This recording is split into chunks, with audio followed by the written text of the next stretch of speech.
It's Thursday, 4:20 p.m. Eastern. That means it's time for office hours, AROYA's weekly session for cultivators to hear from the experts and talk to each other about what we're seeing in their grows. Hello, hello. My name is Mandy, and I'll be holding down the show with Seth today. A couple of quick announcements as we get started for episode 35. AROYA is now on TikTok, so be sure to follow us over there for new content that we're always adding to. And also today, if you're joining us live, if you have a question for Seth, you can go ahead and add that to the chat at any time. We'll have you unmute yourself so you can ask him and start the discussion. First-time question askers get AROYA swag, and everyone on today will have a chance to win a limited edition AROYA shirt. So be sure to type your email address in our chat to enter. That's limited to U.S. residents and one winner per household. Seth, how's it going? Not too bad, Mandy. Nice to see you today. Awesome. Yeah, it's so good to see you again. So we had a couple of questions come in this week, and we have a couple of topics that we thought we'd cover. So, without further ado, you guys want to go ahead and start the show? Sure. Yeah, I thought maybe we just jump right into crop registration and harvest groups and how we kind of handle that in AROYA and how it can be convenient for growers. In AROYA, we take, a group of plants that's going through its life cycle together and group them into a harvest group.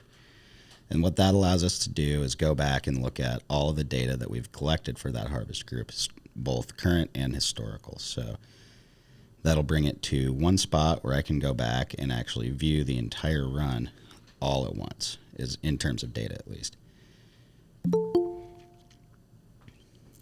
And this is really important. You want to be able to actually access this data in the future, know where it's at, and not have to spend a bunch of time digging around spreadsheets, different files that may not be connected, binders. It's all over the place. I can hop in here and go, okay, here is my data from that entire run in terms of water EC. I can look at all the sensor values that I can normally look at on my graph in the room dashboard. And I can actually even add manual values on here if I wanted to, such as stem diameter, node spacing, plant height. So that's kind of how we group all of the crop registration together, so we can look at, for instance, plant height or stem diameter here. Each of these points it's growing. These are all really important factors when we're looking at optimizing our crops over time and for the future. So we want to have this data, we want to look at it, and we want to make a point to analyze it in a way that is going to be helpful for us. So we've got this great view of the data here, and we also have an analytics section that you can look at and start to dial in, things like, well, what was the yield like? What was, how was I able to match my target range goals here? For instance, if I looked at water content, we see this all the time in rock wool. If you're, this is not actually good data, it's just some demo data to populate the screen. But if we were in rock wool and your graph looked like this below range for a lot of your harvest, you're going to notice a decrease in yield. So we can start to look at things like that. And over time, as you build up more of these harvest groups, you have more and more data to look back on and start to, apply some statistical models to make decisions. And then at the bottom here, we've got our dry weight. Now, what this really allows us to do is, every day as a grower, we should be in there taking measurements. So when I go in, every time I mix up a tank of feed solution, I'm going to take the EC for that. I'm going to take the pH. Then I want to get runoff EC and pH, ideally at least on one example of every strain I have in the room every day. What harvest groups allows me to do is take all these manual readings and group them into a place. Like, I'm not now going to have to go back for flower one and find a date range, years from now, if I want to go back and look at this data and see how it was doing. But it's really, really, I know we stress it a lot on this show, but you really have to quantify what's going on with your plants and put it into a format that you can analyze. Otherwise, it's really hard to make choices. And a lot of the times, if you're not looking back at your last whole run or previous whole runs and starting to connect, hey, here's where we had this problem, here's where we had that problem, and here's what the finished product looked like. If you can't look back and try to take a holistic approach, it's going to be not futile, but very difficult and, a difficult and long process trying to make a bunch of small changes without looking back and going, okay, how exactly did those work? Were there other variables at play that we're not looking at right now that we just forgot about? Because I know, at least for me, You get 60 plus runs deep into growing at a single facility, and a lot of the times you might have grown the same strain 60 times at that point, or 100 times. If that's the case, you want to be able to look back and find actually good information. Some people, I don't have a photographic memory. Some photos stay in there, but I certainly am not as efficient at cataloging and storing information as my computer is. That's for sure. And to create our harvest group, it's actually a really simple process. I always encourage all of our clients to keep up with that. But we'll just go through a little demonstration of kind of what it looks like using tags, using metric tags. If you're not in a metric state or you're not using the metric version of our software, that's okay. Much of this process is still the same. So when we go to start creating a harvest group, we're going to pick our recipe. Go ahead. Then pick each room. And what that's going to allow AROYA to do is know where to pull sensor data for a specific plant or set of plants. Pick our flower room, and then ideally follow it all the way through dry. Because the other thing we're going to capture in here is, hopefully, if we're staying on top of it, any changes from the standard recipe in terms of task timing, how long we're drying for, any kind of small change, we can record that as well and have it for the future. So now what I'm doing in here is I'm just going to grab or scan the mom tag. Go ahead and grab a plant tag for my clone lot. And go ahead and create some clones. Now I'll go to plan rooms. In this case, I'm going to monocrop this room. So probably doesn't matter. And for the flower room, I'll actually go ahead and, in this case, pick multiple zones because each of these zones is going to have the same cultivar in it. Go ahead, pick our dry room, and then hit review and finish. And now we've created a record and repository in order to find all of that data in the future. And then, we can change the name. You can say instead of F2 825, that's just generating for flower 2 in a date range. That could be run number 22 for you. That could be, crop, harvest, any name you want. But once it's created, you've kicked off your recipe, and now all of the tasks that you put into the recipe, all of your parameters will be represented as this harvest group schedule. And as you move along, it's going to automatically start populating your tasks in the journal, and then roll out your light schedule and the target ranges that you established in your recipe. I find that most growers move forward in their evolution as a grower much more quickly once they really start implementing, a comprehensive crop registration system that's easy to use. If we're not tracking as much as we possibly can, we've got blind spots in our system, and that's not something you want. Yeah, it's all about reducing all of those, dialing in on all of your variables. And yeah, this sounds great. So what are some of the biggest issues that you've seen clients facing when setting up these harvest groups and kind of getting set up in the beginning? Well, one thing that is tempting is to actually go into the room dashboard and set your parameters here. So if I want to set my target ranges, I can do that in this room, in this page, but if I do it on this dashboard, I'm going to have to go reset those target ranges every time that we cross that point. So if we're switching from generative to vegetative, our water content changes, our EC goals change.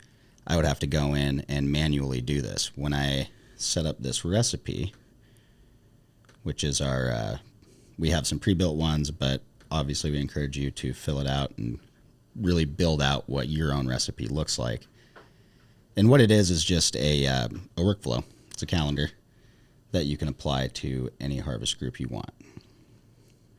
And we'll just go ahead and look at one of these examples here. So if we go in, we've got a prop phase, clone, 14 days. I could set a light scheduler targets. I have not for that one. Vegetative, we've got that vegetative phase. That's going to tell AROYA where to pull sensor data from veg for that time range while it's there, and we can also add our target ranges. When we get into flower, this is where a lot of people will spend a lot of time with these target ranges because it's dynamic. We have multiple changes for each of these parameters throughout the run. So what I can do is say, okay, in early flower generative, run in rock wool, we'll go the 20% dryback on this one. And then here's actually one thing where especially people who haven't had much formal training with the software tend to kind of slip up a little bit, or how should I say, stumble with a little bit of annoyance. If you check this box here, that's just going to send you an alert when it goes outside of these parameters. What I like to do and find to be the most beneficial for growers is for every target range I set, I look at the target range as my analytical target range. What do I want to, accomplish ideally? And then I also know, looking at my graphs, what my facility can accomplish. Let's say that I'm, a little bit worried that my irrigation system is plugging up lately. Well, I don't want to get an alert at 4 a.m. if it goes down to 44% and I was shooting for 45. I can correct that the next day with my feed schedule. That's just going to get me in the bad habit of annoying some of those alerts. But if I go down here and say, okay, let's just set this at 39. That is 6% below where my goal was. That's far enough for me to consider that, maybe I've got an HVAC problem. Maybe I've got an irrigation problem. Maybe that last P2 didn't fire off because the solenoid failed. That's an action item. Another great example is temperature. Plants are really happy if we can hold that 80 to 82. And, you can go a little higher, up to 85, sure. There's no doubt there. But, if I set that alert on because, let's say I want to know if I go out of that range too far, or if, my heater breaks, or, well, we're at the end of summer here in Eastern Washington now, if my AC unit breaks, I want to know. But let's say in my case, and a lot of growers out there who are in some retrofitted facilities, if your insulation's not on point, you've got some leaks, some drafts, you've got just efficiency issues in the building, or equipment broke. Let's say that, all right, typically we can maintain not 80 to 82, but 75 to 84. That's a pretty good range that we're able to keep it in all day. That's not ideal, but as a grower, I'm aware of it, and I just don't want my phone getting texts, every 30 minutes as we cross these thresholds up and down. So what I'm going to do is go in and say, alrighty, since I know it's not holding those 2 degrees, I'm going to set my alert max for 90 because that tells me for sure that my AC is broken. And then my minimum, I'll say about 70, because around here in the wintertime in my grow room, that would mean that at this part of the phase, early flower generative, my heater went out. And I need to fix that too. And then when we're done with that, we'll hit apply changes. And you can add these ranges for, any parameter you want that we measure. I will say, I always warn people on the alerts, pick action items. So, if we're talking about EC, for instance, I do have an analytical target range for EC depending on the phase. Let's say right now I'm in the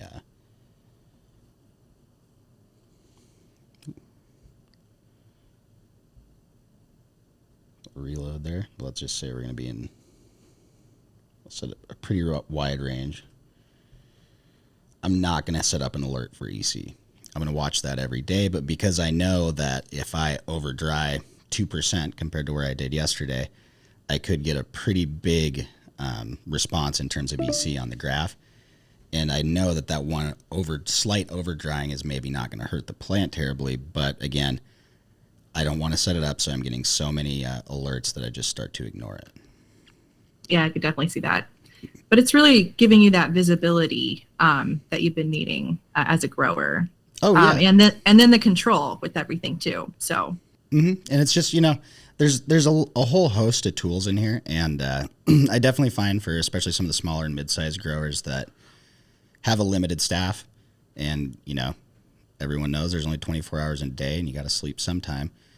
That's the biggest thing is, going in and setting up this initial recipe and getting all of their tasks into it. And one thing I find too is the first time I set up a recipe, I probably got about 50, 60% of my tasks in there because there was a whole suite of tasks that I do that I've done it enough times. I don't really have to think about my scheduling on some of those things, or just, little maintenance items that you do every day or every week that you've just always done. You haven't necessarily, I know in my case, I hadn't written it out for someone before. I just, wrote it on a calendar once or twice. So one thing you can do in that case is go into your harvest group as it's moving along. So currently growing.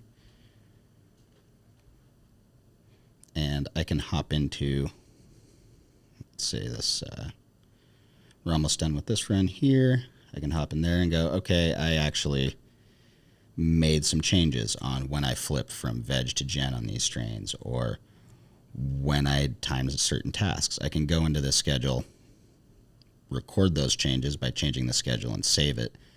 But one cool thing is if you have, like, let's say a base recipe and you made a slight tweak one run, you're like, wow, that really seemed to be the key, that took us to the next level.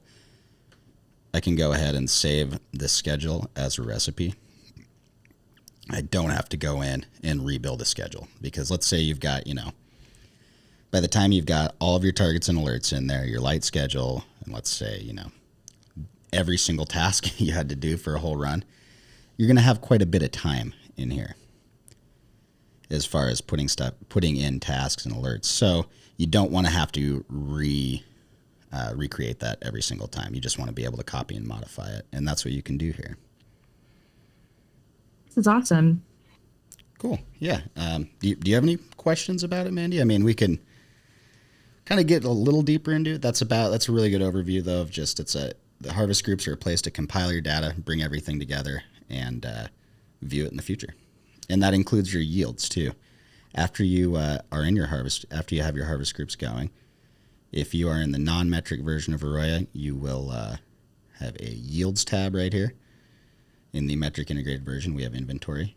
But the cool thing is, once you start to populate your weights, which if you're metric integrated, that's going to happen as long as you use the harvesting and drying flows. But once that weight's populated, now we can look back and start comparing side-by-side runs, like what were they like for weight, what strains were in there, what recipe did we run, and start looking at, start comparing everything in kind of a holistic way, rather than just saying, oh, we're just looking at yield and now it takes us 10 minutes to dig up this other data that we needed to know about this to make a choice. It's all right here. If I see one I like, I can just go ahead, click into it. That's going to take me back to the harvest group environment page and tell me how many of each plan I have and what my data looked like. No, this is awesome. I think it was just a general overview of harvest groups for me, and I think that we really got to touch on a lot of different things for setting up for first-time users and everything. So is there anything else that you think that our clients could use that maybe you haven't seen them use in harvest groups yet? Or honestly, a big one is if you don't have the metric integrated version of AROYA, utilizing the yields tab in harvest groups to keep track of your yields. And I get that because it's an extra step, and as a producer, you've already had to put that data into either metric or another database anyways. But that's a big one that people somehow seem to not find the time to do. And like I said, it seems to vary. There's a wide range of workloads that all of our clients have, from only management, they're part-time, to doing all of it, from scrubbing the floors to doing compliance, so. Oh yeah, people are wearing many hats out there. Yep. Well, this is awesome. And yeah, I think it all just comes down to trying to consolidate things into the platform and make sure that you can see everything together and streamlining everything. This is amazing. Thank you, Seth. We did have a couple of questions that came in through the chats over on YouTube in the meantime, so we can go ahead and pop on over to those. Yeah. Awesome. So Diane wrote in, can you ask Seth, what's the benefits of condensed molasses? So what CannaBoost, so the $1,200 per 5 gallon CannaBoost. So let me ask this again, I'm sorry. Can you ask Seth what the benefits of condensed molasses and hydroponic, aka cocoa and perlite, would be? They're talking about CannaBoost, the $1,200 5 gallon CannaBoost. Yeah, so molasses products are great in what growers out there tend to call living soil applications. It's also something you would use in your outdoor garden when you have a really healthy microbial biome going on in there. So in hydroponic applications, unfortunately, no, that's a big waste of money. Usually in our grow rooms, we're trying to keep them clean. If you are running, number one, that's probably going to plug your emitters up. Number two, if you're not running organics, there's really no point. And we're hitting a point now in the weed industry where it's going to be, cannabis is going to become more like other food commodity, not food, just food, but other, consumable commodities in general. So that means organic certification, right? Hydroponics does not pass organic certification. So if you are, once we hit a point where you need to be certified to claim that, what's the point in running that molasses if you can't get a premium for it, for your product because of it? So Yeah. Yeah, all super important things to keep in mind. That's a lot of money. That's a lot of money. Yep. And just your injections or your irrigation system. Typically running things like molasses, amino acids, organics, anything that's that looks murky after you mix it up, it's going to plug your emitters up. They were never designed for super high levels of salinity or total dissolved solids. So that's just a reality. That's also why they're a consumable piece, but we also want to get, a few runs out of a set of emitters rather than half a one. Or, I've heard some horror stories out there using various, especially stuff that had been used, for years in like the mid 2000s, the 90s. Now it's too dirty for these precision irrigation systems. There's a better way. We don't have to do it like that anymore. Well, Yeah, I it just want to sounds say so there's sticky. nothing wrong with that too. Organics are great, but it's just a different ball game than most of our indoor growers are playing. For sure. Awesome. I think that was a great answer for that. Diane, thanks for writing in. We did have another question that came in over the weekend over on TikTok.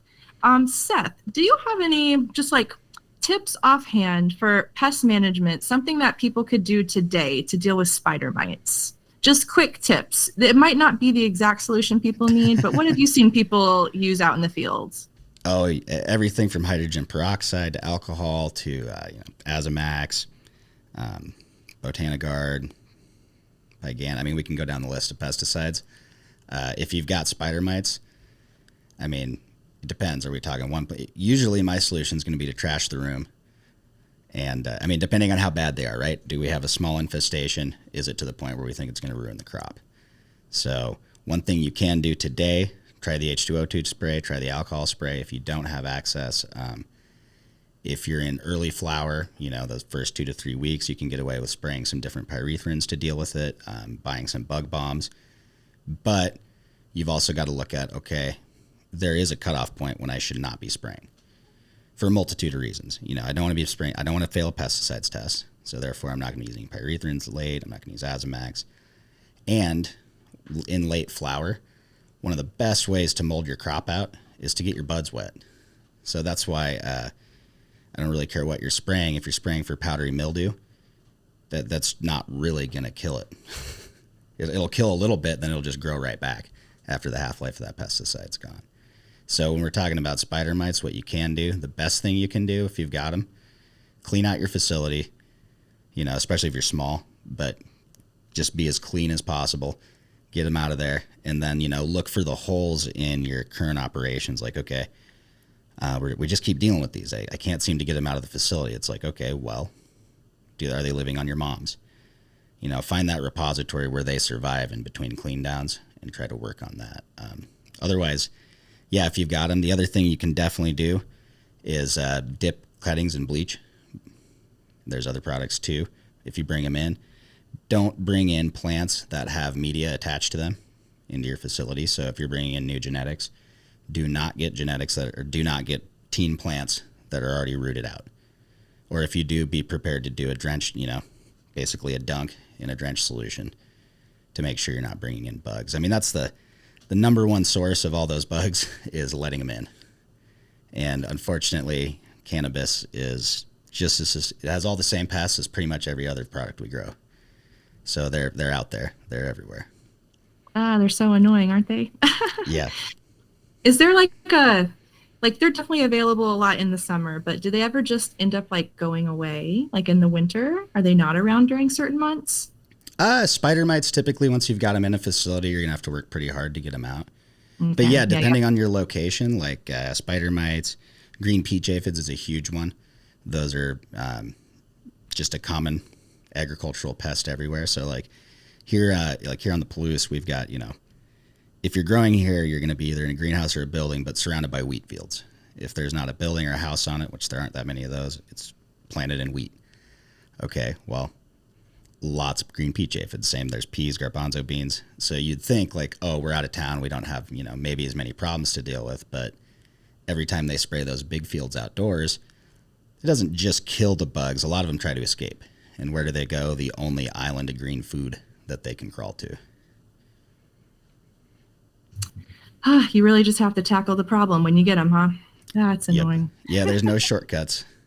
Wow, that is no shortcut. Sorry, I get Yeah. tongue tied.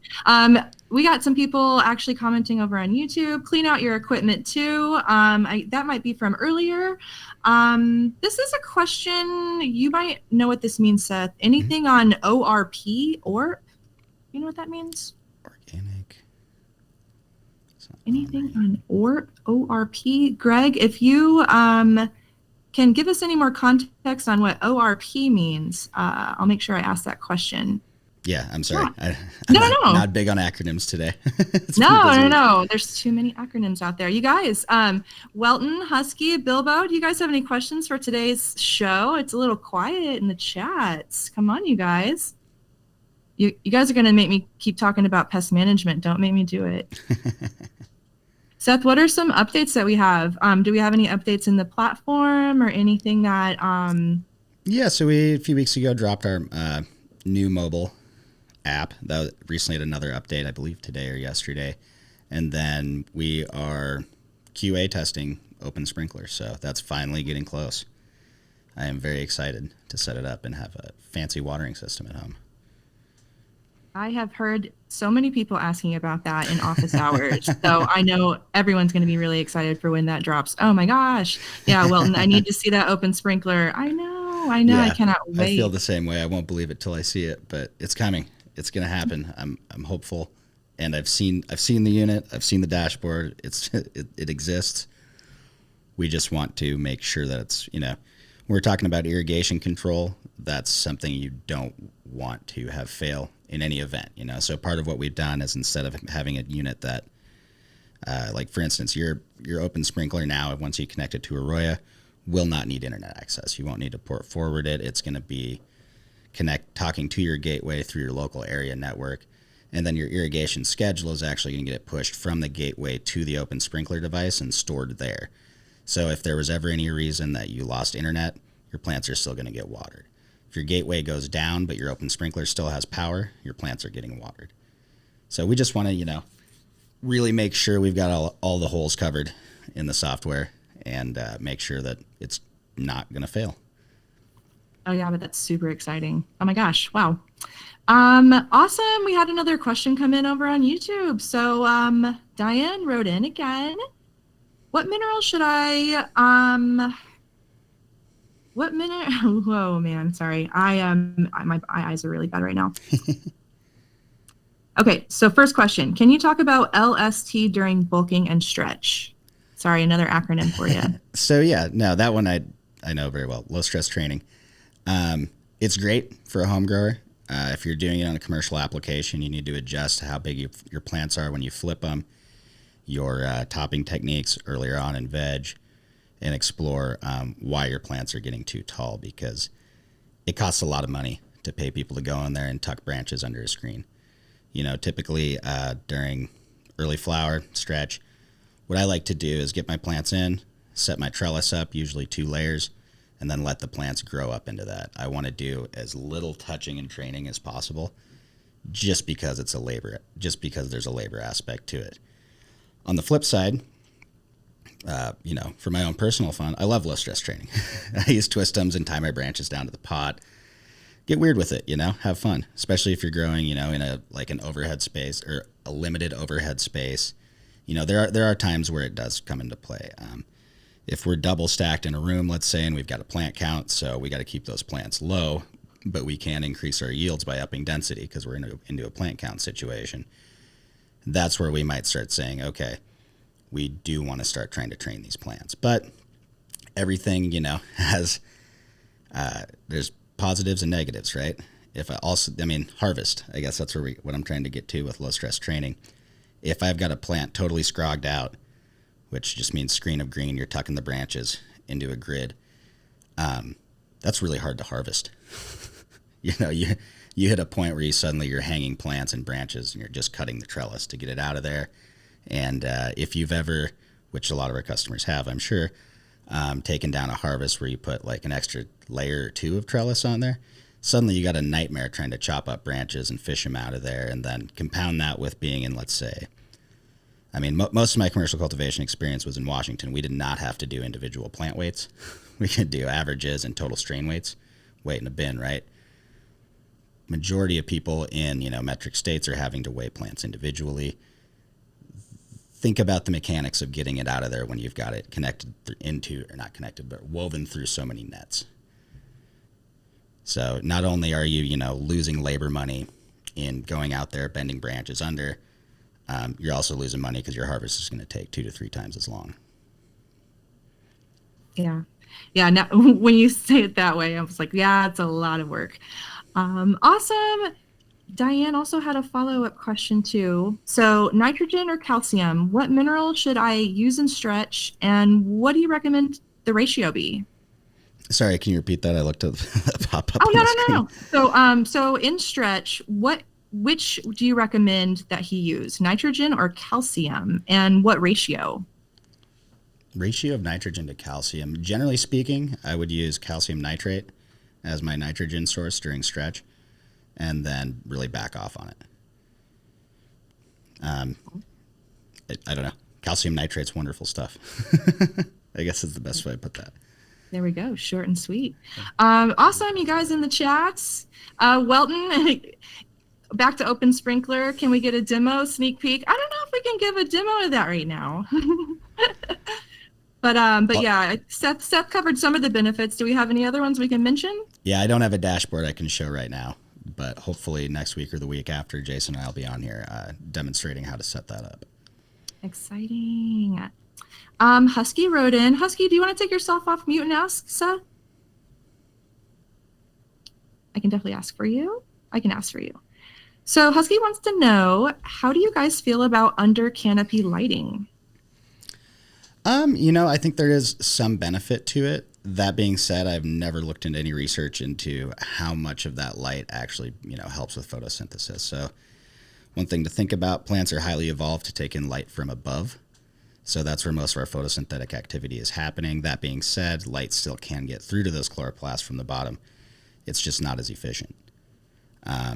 Personally, I would not implement something like that on a commercial scale, just due to the cost and the fact that every piece of equipment you buy has an EOL, an end of life expectancy, and the more equipment you have to replace all the time, the more expensive your facility is going to be to run.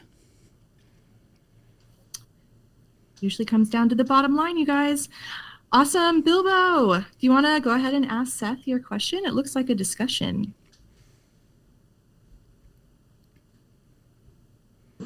Sure. Hey, Seth. Hey, Bilbo. Hey, Mandy. I'm talking about that substrate that is 0.35 high CEC, 0.35 USG, high CEC, and we're steering in it, but the plants seem really, really hungry. And I'm wondering if at a 3% shot size, it's reasonable to just double it to a 6 and actually get some peaks at the end of each irrigation. Right now, they look more like a bunch of turtles stacked on top of each other instead of the Rocky Mountains. Yeah, I would double that up. How big of a plant are you planning on finishing in that tiny of a pot? Well, they went into flower at 40 centimeters, roughly. Some were probably 45, 48. Okay. And we're 4 days in, so I estimate they'll finish at about a meter, maybe a meter and a half. Okay. Well, not a meter and a half. You're going to be putting a lot of water on those as they get Oh, bigger, for we're sure. very well prepared for that. Okay. I agree. It's going to be, finishing's going to be very difficult right at the end, just because you won't have a very big gas tank to drive your car with, basically. Yes, but we're on dosers and we have well calculated and engineered irrigation supply. So I'm hoping that doesn't ring true. Well, we'll see. Yeah, upping your shop size is okay. You're in cocoa, right? I mean, 6%'s fine. Cocoa usually can take up to about a 10% shop before you get. It's a cocoa blend. Okay. I would say the majority of the substrate is Does it have perlite in it? cocoa, but there's also peat in there. So Oh, okay, gotcha. But no perlite. I'm sorry, I lost you for a second there, Bilbo.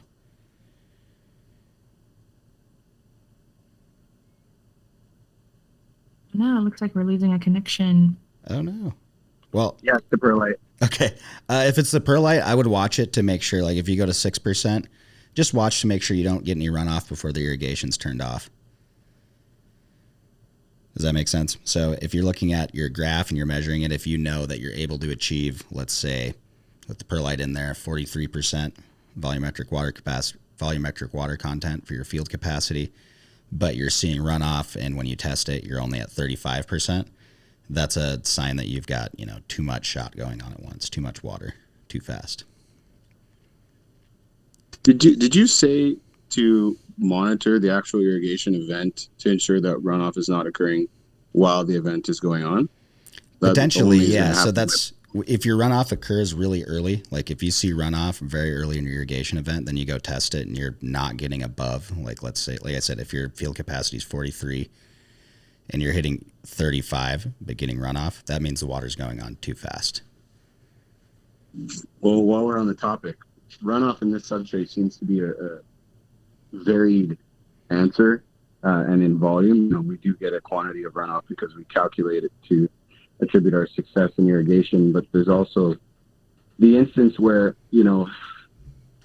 I'm not totalizing the irrigation runoff for the room. I'm only getting snapshots at specific plants. Yeah.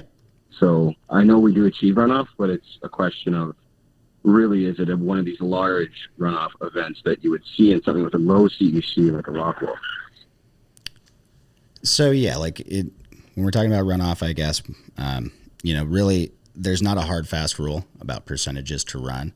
The easiest way to do it, honestly, is to have a graph and get really used to saying, okay, because we can talk milliliters all day, but at the end of the day, you're operating your system in timed event duration. So you're going to get an intuitive feel and say, okay, I know about how much a 1 minute runtime is, or a 30-second, or a 15-second, or a 2 or a 5 minute.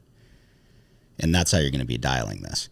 So for me, the easiest way to get a handle on a new substrate is to apply an irrigation event, measure that runoff, sure. Really, though, look at how much drop in EC we have and see if that was too much or too little. If we're pushing too much runoff, your EC in the substrate is just going to bottom out at whatever your feed EC is, maybe a little lower. And that's what we want to avoid. But you do want to push a small amount of runoff every day and drain to waste, just because we don't want an accumulation of positive ions in there that are going to drive the pH down. And also, we always want to have a good balance of plant food in there. If the plant's taken out all that it's going to take out and eat, everything left behind is just not really that great. Does that answer it? Or, yeah, say if you need a little more, for sure. I mean, the CEC, I suspect, is having a wild effect on how our EC readings look in this substrate and in general at the facility, as we're using the same substrate throughout. A little bit with cocoa and peat, that mix, though, you shouldn't, unless it was really salty to begin with, if it wasn't washed, you shouldn't see a high CEC. Like peat and cocoa are both like below 1. It's peat was the original soilless component, right? That was the original base for all soilless mixes until people decided that we shouldn't be strip mining peat bogs in Canada. Yeah, but the additives of this mix that we walked into as a group were not. They were salty for sure, and it was Okay. unwashed. Okay. So I mean, it's dynamic. It's Yeah, working, but then it's for sure. dynamic. Does it have Yeah. a mineral content that they tried to mix in? Oh yeah, Okay, 100%. gotcha. So Yeah. those are probably be issues you're dealing with, and you might be running, as a result, a little lower feed EC and pushing a little more runoff just to try to flush that out a little bit. See, the last run that we did in this, there was a massive, untimely event where it was hyper focused on the high CEC in the substrate. So I ended up flushing out the media for what seemed like a week and retarding the whole harvest group by a substantial length of time. Gotcha. So this time we've gone in a smaller substrate size and then not done that whole phase of flushing out the substrate. So Gotcha. I agree with what you're saying, and slightly larger shots may get me back in that more in more of those inversions that we're so used to seeing in the graphs. Yep, absolutely. Go for it. And honestly, I would probably gravitate away from a mix like that if I was feeding salts. The soil mixes are great, but honestly, I get great results with straight cocoa if that's what you're looking for, more of a soil than a rock wool.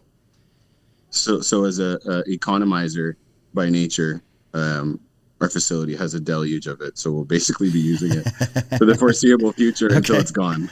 Gotcha.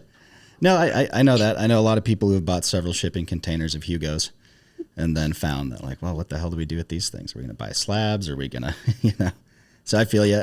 You'll just have to adapt, probably maybe flip smaller plants in them. It's tough to say if you're not having a problem finishing with the genetics that you have and maintaining, good tight nug structure in the last 2-3 weeks. I'd say you're rocking it. There's really no hard fast rules that I could say you sir are going to fail, because I think you're probably doing okay. You're just probably watering a lot, and that's more of a logistical issue sometimes than anything else. We have definitely taken care of the logistical challenge of the irrigation. So. Then you're solid, and I just keep blasting through those and probably avoid growing like any tall stretchy strains or anything that's advertised as like a 10 or an 11 week strain. Just stay away from stuff that's going to be finicky and stick with, stuff that's short and tough, and you'll be fine. No PGRs there. Yeah, for sure. Okay, thanks. Mm-hmm. Thanks, Bilbo. It's always so great to see you. We got a couple different comments over on YouTube. So follow up to LST. Diane wanted to know, do you have any advice about LST leaf surface temperature? That's what he was asking about. Yeah, there's so many acronyms. 82 degrees. 80 degrees. Basically, when we're talking about temperatures, we want its leaf surface temperature that we're trying to target. And so one thing to be definitely aware of is, like, when we're talking about HPS versus the sun versus LED, we've got different amounts of radiant energy that are emitted by all of those. So when we're looking at, say, an HPS, if the room's 82, that leaf surface temp might be like 86, 87. On an LED, if the room's 82, that leaf surface temp might be 77, just because we're not transmitting as much energy from the light source in the form of heat or radiant heat to the plant. So in terms of leaf surface temp, that's where you want to start when it comes to dialing your HVAC system. Get a laser thermometer. Doesn't have to be a super fancy one. And just start taking some leaf surface temperatures. Once you start seeing a leaf go above 85, 86, that's when we would say that you're starting to push it a little hard. You might start seeing some foxtailing in your buds, late flower stretch, things like that. Awesome. Thanks for clarifying that a little bit more. Thank you. I hadn't heard anything about low stress training in a while, so I was like, huh. Every once in a while it comes up. Covering all the topics today. Also, Diane wanted to know if you could give him a little bit more information about psychrometric charts. Honestly, not off the top of my head. I'd have to pull those up. Do we have any resources that we recommend for that? Probably start looking towards some of Apogee's stuff. Bruce Bugby's kind of the leading authority on light in plants right now. So that's usually where I start when I'm looking at that. Perfect. Awesome. Well, that is like the final question that we have over on YouTube for now. Anyone else in the chat? Do you guys have any questions? Because we're getting close to the end of our show. I do want to make sure that we get to everyone's questions, that we cover all the topics. Seth, like I would love to just like talk about like some growing I don't know, like I like to get existential sometimes. Okay. Okay. Let's just get weird here since Yeah. we have some time with you. If you guys have some questions, go ahead and drop them in the chat. But I have some questions that I'd like to ask Seth. Yeah. Like personally, as a grower, as a cultivator, like what are some things that like keep you going and inspire you to like always kind of push the bounds as a cultivator? Because this is hard work. You know, it feels like there's a lot of, you know, obstacles for certain people to get into this, but like just what really got you into this? I guess honestly, my background in plant science, and then I like growing plants in general. When it comes to like crop steering and really pushing the envelope on getting performance out of these plants, that's entirely motivated by money. Personally, if you look at my gardens at home, inside or outdoors, they're a lot more. I don't do organic inside, but I go organic outside of my garden because it's cheap, and I can just work throughout the year to maintain my compost, get the additives I need to amend my soil, good to go. Indoors, I keep it simple. If I'm looking to produce to make money, I'm going to be pushing it. If not, I'm going to relax on a few things and make it easy on myself. And also, those two things aren't mutually exclusive. You can push your plants pretty hard so long as you've got all of your events timed just right. If you're flipping the perfect size plant for your media, and that happens to finish at the perfect height for your light setting, and you've got your HVAC dialed, pushing your plants isn't any harder than not pushing them. Now, on the other hand, if the HVAC system can't keep up and we're always going to be carting dehues in and out and, making extra work for ourselves, that's not that exciting to me. Like I said, the main motivation for pushing it, I think for most growers, is bigger yields, and that equates to more money. And right now, I'm passionate about it because I love helping a lot of these producers that are struggling to stay in the market. For them, the difference is if I can't get another pound per light, we're going out of business. And to me, that's a pretty strong driver too. I love seeing those success stories where people worked hard, built up a business, and then actually, found some success and reward for doing that. That's what it's all about, isn't it? Absolutely. That's awesome. What are you growing right now? Well, right now I just moved, so all my stuff is down. Let me think. I did grow some DJ'd short blueberry a little while back. One of my buddies here has been growing the pure Michigan pretty hard, so that's always fun to get a cut of. And then, I like to mix it up, honestly. Whatever I can get my hands on, usually. Yeah, those sound like fun cultivars. Mm-hmm. We did get a couple more questions over on YouTube, so I'll get to those really quickly. Donald wants to know, this is probably a really quick question, LEDs or HPS? All depends on your budget and how expensive power is, and what your total situation is. If you are in a licensed facility situation and you can afford the LEDs, go for it. However, if you built a grow room and you planned on having HPS, LEDs aren't only going to be more expensive per fixture, but they're also going to require more dehumidification and heating capacity potentially in the winter. So there are trade-offs. On the other hand, with those HPSs, every minute they're on, they're losing a tiny bit of intensity. So, they're a pretty limited lifespan compared to the LEDs. But they do put out heat and help deal with humidity in grow rooms. So I think it's growers' preference. You just have to realize the caveats of I got to replace my bulbs every year at the most. And then LEDs, if you lock into those, do your research, make a good investment, try to buy something that, has some tried and true technology, maybe is on the cutting edge, but don't be surprised if in a year you feel like you've got obsolete technology right now. And guess what? You don't. There's just a lot of marketing going on, and a lot of strides being made. But whether you've got some awesome brand new full spectrum LEDs with far red supplementation and UV, or you've got the classic blurples, they all grow. They all grow cannabis, and the HPS, they still work great. Like I said, they're just a higher service item. Awesome. Thank you for that. We had one more question come in through YouTube. Diane wants to know, Where should my trichomes be before harvest? Should they be more milky or amber? So typically the progression is clear, milky, and then amber. A good way to kind of think about this is start looking at your testing. If you've got like a really high THCA content, lower THC, you're probably still at that clear to milky stage. When we hit amber, you start to see a little bit more THC, a little more decarboxylation. It's turned from THC into THCA into THC, the final end of that biochemical pathway. Awesome. Thank you for that. Well, that actually wrapped up all the questions that we had over on YouTube. If anyone else has any other questions, I guess we're pretty much wrapping up here. Seth, what's going on for you for the rest of the summer? You got any other plans or? Oh boy, just first time homeowner stuff.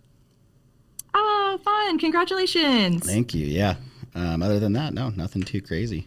No, normal Nice. stuff. I didn't get to put in much of a garden this year, so harvest the few bits of tomatoes and potatoes I got where I was That's staying. nice. Yeah. What about you? I'm actually going to get to take some time off to visit family up in Arkansas for a little bit. So Cool. get out of Texas, get out of the heat for a little bit. Thank goodness. I'm so grateful for it. Absolutely. Yeah. Well, I guess if that is it, thank you guys for coming to the show. We'll go ahead and wrap up. Thank you, Seth, for everything today. And everyone else who was new to the chat, please stick around for a minute so we can collect your contact info to send you a new AROYA hat if you did ask a question. Thank everyone for joining us for this week's office hours. We do this every Thursday. The best way to get answers from our experts is to join us live, as you can see here. So if you have questions about AROYA, we do invite you to go ahead and book a demo with our experts like Seth and Jason. They can go ahead and tell you about how the platform can be used to improve your cultivation production process. But as always, you can let us know if there's a topic you'd like to see covered on office hours. You can just go ahead and post it in the chat. You can shoot us an email at support.aroya@metergroup.com, or just go ahead and send us an Instagram DM. We'd always love to hear from you. We record every session and we'll be emailing everyone in attendance a link from the video from today's discussion.